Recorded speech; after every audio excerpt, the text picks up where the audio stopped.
ओम नमः शिवाय। आपके अपने YouTube चैनल जय मां कंजक में आपका बहुत बहुत स्वागत है। भगवान भोलेनाथ व माता पार्वती की कृपा आप और आपके परिवार पर सदा सर्वदा बनी रहे। श्री शिव महापुराण की कथाओं को आगे बढ़ाते हुए आज की कथा का आरंभ हम ब्राह्मण कर्म निरूपण अध्याय से करेंगे। उम्मीद करती हूँ कथा का पूरा फल लेने के लिए आप कथा को शुरू से लेकर अंत तक जरूर श्रवण करेंगे। ओम नमः शिवाय। त्रिलोकीनाथ परमेश्वर शिव बोले, हे देवी, 3 बार नहाना, अग्नि कर्म करना, लिंग पूजा, दान, ईश्वर भाव, दया भाव, सत्य संतोष, आसक्ता, अहिंसा, लज्जा, श्रद्धा, पढ़ना और पढ़ाना, उपदेश, ब्रह्मचर्य, श्रवण, तप, क्षमा, शौच आदि वर्ण धर्म है। ब्राह्मणों के लिए क्षमा, शांति, संतोष, सत्य, असत्य, ब्रह्मचर्य, तत्व ज्ञान, वैराग्य, भस्म सेवन, सर्वसंग में निवृत्ति आदि परम आवश्यक है। ब्रह्मचारियों को रात्रि में भोजन नहीं करना चाहिए, क्षत्रियों को दान नहीं लेना चाहिए, सभी वर्णों की रक्षा करनी चाहिए, शत्रुओं पर विजय, दुष्टजन वध, ऋतुकाल में स्त्री गमन, सेना रक्षण एवं मेरे भक्तों पर पूर्ण विश्वास करना अति आदि क्षत्रिय धर्म है। वैश्य धर्म गो रक्षा, व्यापार और खेती करना है। सभी वर्णों की सेवा करना शूद्र का धर्म है। गृहस्थियों को अपनी गृहस्थी का ध्यान रखना चाहिए। ब्रह्मचारियों का ब्रह्मचर्य, पत्नियों को पति आज्ञा का पालन करना चाहिए। विधवा स्त्री को भूमि शयन, धर्म व्रत, दान, तप, शांति का पालन करना चाहिए व चतुर्दशी, पूर्णमासी व एकादशी का व्रत करना चाहिए। मेरी आराधना करने वाले प्राणीजन को ओम नमः शिवाय मंत्र का जाप करना चाहिए। मुनि उपमन्यु बोले, हे श्री कृष्ण, वेदों एवं शास्त्रों में ओंकार और षडाक्षर मंत्र की महिमा का गुणगान किया गया है। ये मंत्र भक्तों की सभी मनोकामनाओं को पूरा करता है। वेदों का सार रूप होने के कारण इसके अर्थ में बहुत सी सिद्धियां विद्यमान हैं। ये मंत्र परम मुक्तिदाता है। ओम नमः शिवाय मंत्र का जाप मनोरंजन तथा परे से भी परे है। इस मंत्र की बड़ी महिमा है। अत्यंत सूक्ष्म होने पर भी ये तीनों गुणों से परे है। पंचाक्षर मंत्र सभी विद्याओं का बीज है। ये मंत्र सर्वज्ञ एवं समर्थ है। ओंकार में ब्रह्म स्थित है। नमः शिवाय में ईशान नामक सूक्ष्म ब्रह्मांड स्थित है। भगवान शिव तो सदा इस मंत्र में निवास करते हैं। ये मंत्र संसार से मुक्ति प्रदान करने वाला है। इस मंत्र पर अविश्वास करने वाला अधर्मी मनुष्य नरक का भागी होता है। इस पंचाक्षर मंत्र में 7 करोड़ मंत्र हैं तथा अनगिनत उप मंत्र हैं। पंचाक्षर मंत्र एवं षडाक्षर मंत्र में संपूर्ण शिव ज्ञान तथा सभी विद्याओं के तत्व हैं। जिसके हृदय में ओम नमः शिवाय नामक महामंत्र है, उसे अन्य किसी शास्त्र के अध्ययन की कोई आवश्यकता नहीं। देवी पार्वती बोली, हे स्वामी, कलयुग में पाप रूपी अंधकार निरंतर बढ़ता है। धर्म से विमुक्ता आ जाती है। धर्म के आचार विचार, सभी परंपराएं एवं मर्यादाएं नष्ट हो जाती हैं। तब उसमें आपके भक्तों की क्या गति होगी और वे कैसे मुक्त हो पाएंगे? शिव बोले, हे देवी, कलयुग में पंचाक्षर मंत्र का भक्ति पूर्वक जाप करने वाले मनुष्य को मुक्ति मिलती है। पापियों, निर्दयी एवं कुटिल जन भी श्रद्धा भावना से पंचाक्षर मंत्र का जाप करने से भवसागर से पार हो जाते हैं। पंचाक्षर मंत्र के जपने से शिवलोक की प्राप्ति होती है। ये सर्वोत्तम मंत्र है। महर्षि इस मंत्र के प्रभाव से स्वधर्माचरण करते हैं। प्रलय आने पर सभी स्थावर जंगम जीव नष्ट हो जाते हैं। तब मैं ही एकमात्र जीव रहता हूँ। सारे वेद और शास्त्र मुझ में लीन हो जाते हैं। फिर नई सृष्टि का आरंभ होता है। सृष्टि के पूर्ण आरंभ में जब श्री हरि क्षीर सागर में सो रहे थे, उस समय उनकी नाभि से पंचमुखी ब्रह्मा की उत्पत्ति हुई। उन्होंने सृष्टि की रचना करने हेतु मेरी तपस्या की। तब मैंने ब्रह्मा जी को साक्षात दर्शन देकर उन्हें ओम नमः शिवाय मंत्र की दीक्षा दी। इसी मंत्र के प्रभाव से उन्होंने देवताओं, दानवों, ऋषियों एवं प्राणीजन की रचना की। नमः शिवाय ये 5 अक्षर मंत्र महाविद्यमान है और सारे जगत का बीज रूप है। इसे वेदों से उत्तम माना गया है। मेरे द्वारा प्रकट प्रथम विद्या यही है। वामदेव इसके ऋषि हैं और पंक्ति छंद है। मैं इस मंत्र का देवता हूँ। ये मेरा परम प्रिय मंत्र है। पंचाक्षर मंत्र कलयुग में इस भवसागर से तारने वाला मंत्र है। हे प्रिय, ऐसा व्रत जो क्रिया और श्रद्धा से हीन हो निष्फल होता है। तभी सिद्ध व्यक्ति श्रद्धा भाव बढ़ाते हैं और तत्वज्ञाता गुरु की शरण में जाते हैं। प्राणी जन शरीर, मन और वाणी द्वारा उनका पूजन करते हैं और यथा योग्य वस्तुओं का दान करते हैं। इसलिए जब प्राणीजन गुरु की शरण में जाते हैं तो गुरु उन्हें मंत्र की दीक्षा देते हैं और जब शिष्य का अहंकार का भाव समाप्त हो जाता है तब उसे घृत से स्नान करा, आभूषण से भूषित कर ब्राह्मणों को भोजन करे। फिर गौशाला या मंदिर में जाकर विधि पूर्वक ज्ञान का उपदेश दें। गुरु द्वारा दीक्षित मंत्र का प्रतिदिन 108 बार जाप करना चाहिए। इससे परम गति प्राप्त होती है। वाचिक जप का फल 1 गुना, उपांशु जप का 100 गुना, मानस का 1000 गुना, सगर्भ का लक्ष्य गुना होता है। मंत्र के अंत में ओंकार होना चाहिए। ध्यान के साथ मंत्र का जाप करना चाहिए। सूर्य अग्नि गुरु, चंद्रमा दीपक, जल ब्राह्मण और गौ के पास ही जप करना चाहिए। वशीकरण हेतु पूर्व, घात करने हेतु दक्षिण, धन प्राप्ति हेतु पश्चिम, शांति हेतु उत्तर की ओर मुख करके जाप करना चाहिए। आचारहीन व्यक्तियों को लोक निंदक माना जाता है, तब धन एवं श्रेष्ठ विद्या को आचार माना जाता है। निंदक मनुष्य को परलोक में भी सुख नहीं मिलता, इसलिए हमें सदाचार का पालन करना चाहिए। गुरु द्वारा दीक्षित मंत्र पतित चांडालों को भी सुधारने वाला तथा परम गति प्रदान करने वाला होता है। श्री कृष्ण बोले, हे महर्षि, अब आप मुझे शिव संस्कारों के बारे में बताइए। उपमन्यु बोले, हे श्री कृष्ण, मनुष्य द्वारा 6 मार्गों को शुद्ध कर लेना संस्कार कहलाता है। ज्ञान प्रदान करने वाले तथा बंधनों का नाश करने वाले संस्कार दीक्षा कहलाते हैं। शांभवी, शाक्ति एवं मांत्री। शांभवी दीक्षा 3 प्रकार की होती है। शांभवी तीव्र और तीव्रता 2 प्रकार की होती है। पाप नष्ट करने वाली तीव्र तथा आनंद प्रदान करने वाली तीव्रता शांभवी दीक्षा कहलाती है। योग मार्ग से शिष्य शरीर में प्रवेश कर गुरु द्वारा दी गई दीक्षा शाक्ति दीक्षा कहलाती है। कुंड कुंडन सहत की गई क्रिया दीक्षा मांत्रिक दीक्षा कहलाती है। शिष्य को अपने गुरु के गौरव को बढ़ाने हेतु नित्य उनका पूजन करना चाहिए। गुरु और भगवान शिव में कोई अंतर नहीं मानना चाहिए। हमें गुरु आज्ञा का अनुसरण करना चाहिए। गुणवान गुरु जो सर्वेश्वर शिव के परम भक्त हैं, परम मुक्तिदायक हैं। गुरुदेव अपनी शरण में आए ब्राह्मण शिष्य की 1 वर्ष, क्षत्रिय की 2 वर्ष एवं वैश्यों की 3 वर्ष तक परीक्षा करे। जो शिष्य दुख एवं ताड़ना पाकर भी मौन रहे और दुख का अनुभव ना करे, उन्हें शिव तत्पात्र एवं शिव संस्कार योग्य मानना चाहिए। परीक्षा लेने के पश्चात गुरु को सप्रेम दीक्षा देनी चाहिए। उपमन्यु बोले, हे श्री कृष्ण, समय रहे संस्कार को ग्रहण करते समय सर्वप्रथम शुभ दिन और शुभ समय देखें। भूमि पर शिल्प से मनोहर मंडल की रचना करें, जिसके मध्य में वेदी हो। ईशान कोण से 8 दिशाओं में कुंडल बनाएं। फिर चंदोवा, ध्वजा, पताका, मालाओं से उसे शोभित करें। वेदी के मध्य में सुंदर मंडप होना चाहिए। फिर सोने चांदी द्वारा ईश्वर का आवाहन करें। सोना चांदी ना होने पर चावल, सिंदूर, पुष्पों से आवाहन करें। 2 हाथ लंबा श्वेत या लाल कमल बनाएं, जिसमें 8 कर्णिका हो। वेदी पर धान, चावल, सरसों, तिल, पुष्प, कुछा बिछाकर कलश की स्थापना करें। कलश में जल भरकर सुगंधित पुष्प, अक्षत, कुशा, ध्रुवा डालें तथा उस पर नया लाल वस्त्र लपेटें। स्वयं आसन ग्रहण करें। मंडल के मध्य में महेश्वर का पूजन करें। फिर भगवान शिव का आवाहन करते हुए कलश का पूजन करें। दक्षिण में शिव जी के अस्त्रों को पूजे तथा मंत्रोच्चारण करते हुए यज्ञ आरंभ करें। शिव अग्नि में प्रधान आचार्य होम करें तथा भगवान शिव से सांसारिक दुखों से मुक्ति दिलाने की प्रार्थना करें। फिर शिष्य शिव जी की 3 बार परिक्रमा करें और दंडवत प्रणाम करें। फिर शिव मंत्र का उच्चारण करते हुए शास्त्रानुसार गुरु शिष्य के शरीर में प्रविष्ट होकर मूल मंत्र के तर्पण में 10 आहुतियां दे। तत्पश्चात शिष्य पुण्य स्नान कर शुद्ध वस्त्र धारण करे, पुण्य कुश के आसन पर बैठे। गुरु शिव नाम जपते हुए शिष्य के शरीर पर भस्म लगाए। फिर शिष्य के कान में शिव मंत्र का उपदेश दे। मंत्र की शिक्षा लेकर शिष्य उस मंत्र का उच्चारण कर शिव जी को प्रणाम करे। तत्पश्चात गुरु शिष्य को अभिमंत्रित रुद्राक्ष व शिव मूर्ति भेंट करे और शिष्य उसे सम्मान पूर्वक ग्रहण करे। हे कृष्ण जी, कला, तत्व, भवन, वर्ण, पद, मंत्र आदि 6 अध्याय हैं। निर्वृत्ति, प्रतिष्ठा, विद्या, शांति और अतीत 5 अध्वा हैं, जो आवृत कहे जाते हैं। पृथ्वी को तत्वाध्वा कहा जाता है।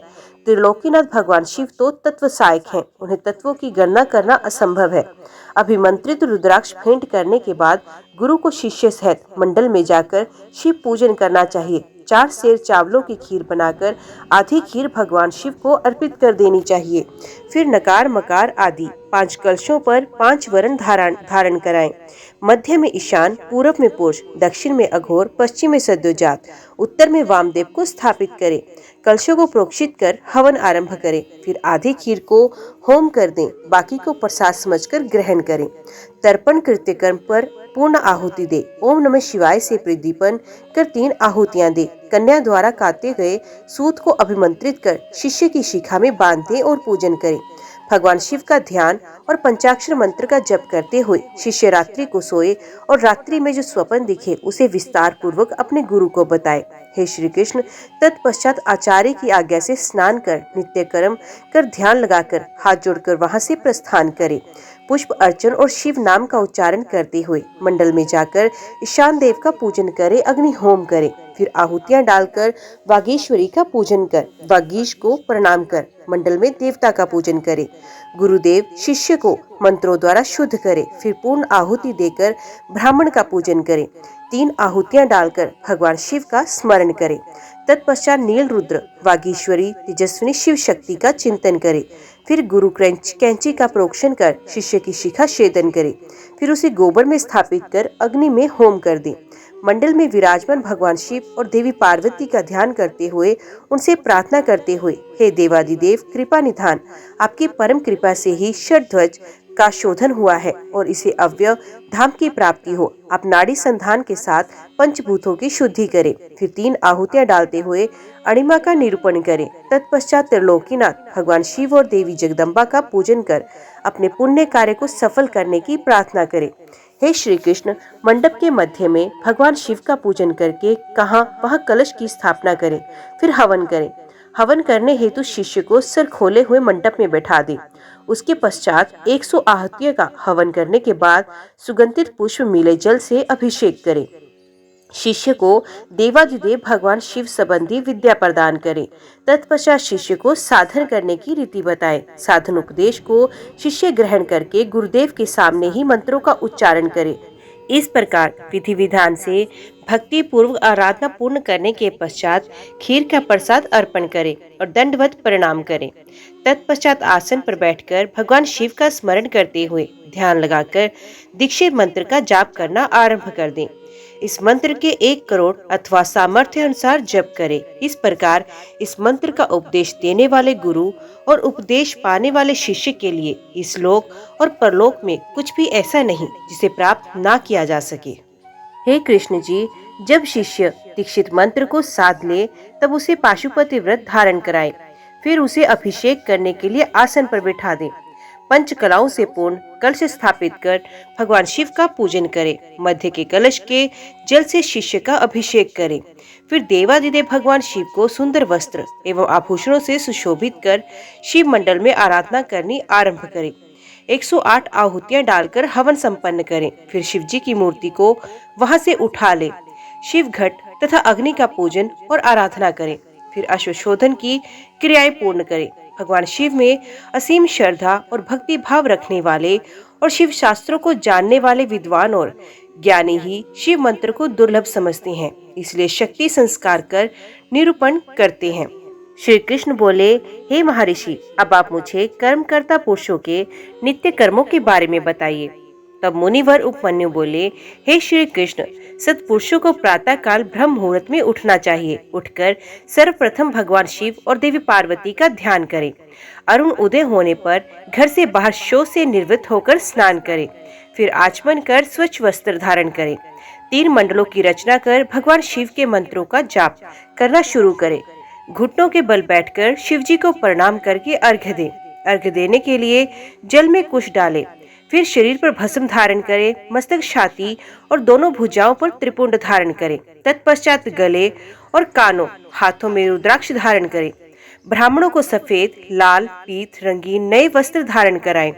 वस्त्र धारण करने के बाद पूजा के स्थान पर उत्तर की ओर मुख करके बैठें और हाथ जोड़कर अपने आराध्य देव त्रिलोकीनाथ भगवान शिव का ध्यान करें। ध्यान से उठने पर शिष्य नामाष्टक का पूरा पाठ कर गुरु को श्रद्धावनत होकर प्रणाम करें। उपमन्यु बोले, हे श्री कृष्ण जी, न्यास गृहस्थियों के कर्मानुसार 3 प्रकार का होता है। ब्रह्मचारियों के लिए उत्पत्ति न्यास, सन्यासियों के लिए लय न्यास और गृहस्थियों के लिए स्थित न्यास का विधान है। अंगूठे से लेकर कनिष्ठा उंगली तक स्थित न्यास होता है। लय न्यास वाम अंगुष्ठ से दक्षिण अंगुष्ठ तक है। बिंदु के नकार आदि वर्णों का न्यास करना चाहिए। तल और अनामिका में शिवजी का न्यास करें। 10 दिशाओं में अस्त्र न्यास होना चाहिए। 5 भूतों के स्वामी एवं 5 कलाओं को अपने हृदय के मध्य ब्रह्मरंध्र में धारण करें। पंचाक्षर मंत्र का जाप करें। प्राणवायु को रोककर अस्त्र मुद्राओं से भूत ग्रंथि का छेदन कर सुषुम्ना नाड़ी द्वारा जप करें। फिर वायु द्वारा शरीर शोषण करें।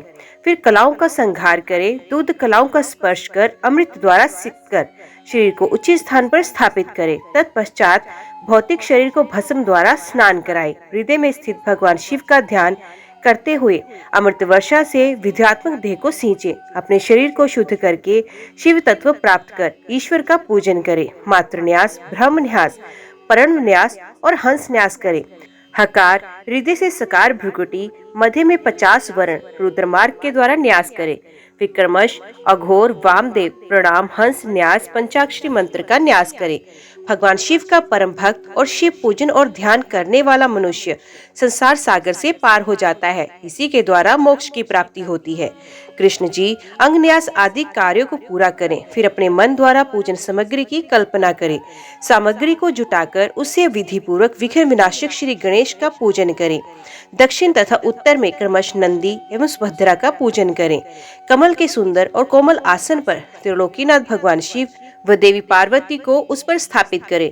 शिव पार्वती की स्थापना कमलासन पर करने के बाद भक्ति पूर्वक विधि विधान के अनुसार उनका पूजन करें। पुष्प अर्पित करें, ध्यान करें और भावनाम्य समिधा घृत से परमेश्वर की नाभि में होम करें। भ्रुकुटी के मध्य में परम पवित्र दीप ज्योति के आकार वाले भगवान शिव का ध्यान करें। यही वानप्रतिक भावनाम्य आराधना है। इसे पूर्ण करने के बाद अग्नि या स्थंडिल लिंग की पूजा करें। हे श्री कृष्ण जी, पूजन स्थान को गंध, चंदन, फूलों और जल से पवित्र कर प्रोक्षण करें। अस्त्रों द्वारा विघ्नों का निवारण कर कवच से सारी दिशाओं का अस्त्र न्यास करें। कुशा बिछाकर उसे जल से मार्जित करे। प्रोक्षी पात्र, अर्घ्य पात्र, पादम आचमन को शुद्ध कर उनमें जल, खम तथा चंदन डालें और आचमन के जल में कपूर, कंकोल, कीमता, तमाल व चंदन मिलाएं। चावल कुशा, ध्रुवा, जो अक्षर, तिल, घृत, सरसों, पुष्प और भस्म को लगाकर मंत्र द्वारा रक्षित करें। विनायक देव का पूजन करें। फिर नंदीश्वर का पूजन करने के पश्चात षोडोपचार से शिवलिंग का पूजन करें। ऊर्ध्व भाग में कमलासन रखें। कमल दल 8 प्रकार की सिद्धि देने वाला है। वामादिक शक्तियां बीज हैं। भगवान शिव का पूजन करें। पंचगव्य द्वारा स्नान कराएं। फिर आंवले और हल्दी से इसका लेप करें। देव स्नान कराकर सुंदर वस्त्र एवं यज्ञोपवीत धारण कराएं। पादम, अर्घ्य, आचमन, धूप, दीप, नैवेद्य, गंध, पुष्प, भूषण, जल, मुखवास और रत्न जड़ित कर मुकुट एवं आभूषण चढ़ाएं। फिर भगवान शिव पार्वती की आरती उतारे। आरती की थाली को शिवलिंग के सामने 3 बार घुमाकर माथे पर सुगंधित पुष्प धारण करें। फिर अपनी पूजा अर्चना में रहेगी त्रुटि के लिए भगवान से क्षमा याचना करें। इस प्रकार पूजन करने से परम फल की प्राप्ति होती है। हे कृष्ण जी, दीपदान करने से पहले आरती एवं पूजन भी किया जाना चाहिए। सर्वप्रथम ईशान देव से लेकर सद्योजात तक भगवान शिव का जाप करें। पहले आवरण में हृदय से लेकर अस्त्र न्यास का पूजन करें। पूर्व में इंद्र, दक्षिण में यम, पश्चिम में वरुण, उत्तर में कुबेर, अग्नि कोण में अग्नि, नेतृत्व कोण में नेतृत्व वायु की पूजा करें। कमल से बाहर वज्रादि आयुधों का पूजन करना चाहिए। तत्पश्चात सभी स्थानों से 8 लोकपालों का पूजन कर माँ जगदम्बा का पूजन कर उनकी आराधना करें। योग, ध्यान, जप और होम कृत्यों में 6 तरह का नैवेद्य होना चाहिए। उसके बाद कपूर, कंकोल, जावित्री, कस्तूरी, केसर, मृगमल, सुगंधित पुष्प आदि अर्पण कर घी का दीपक जलाएं। फिर हाथी दांत से निर्मित आसन, दिव्य शस्त्र, चवर, भेरी और मृदंग चढ़ाएं। अपनी सामर्थ्य के अनुसार किया गया शिव पूजन उत्तम फल देने वाला होता है। शिवजी में अनन्य भक्ति रखने वाले प्राणी को अवश्य ही मुक्ति प्राप्त हो जाती है। ओम नमः शिवाय। आज की वीडियो में इतना ही। उम्मीद करती हूँ वीडियो आपको पसंद आई होगी। वीडियो पसंद आई हो तो वीडियो को लाइक और चैनल को सब्सक्राइब जरूर कीजिएगा। ओम नमः शिवाय लिखकर कमेंट बॉक्स में अपनी हाजिरी और अपने सुझाव देना ना भूलिएगा। तो मिलते हैं अगले अध्याय के साथ। तब तक के लिए देखते व सुनते रहिए। जय मां कंजक, जय माता दी।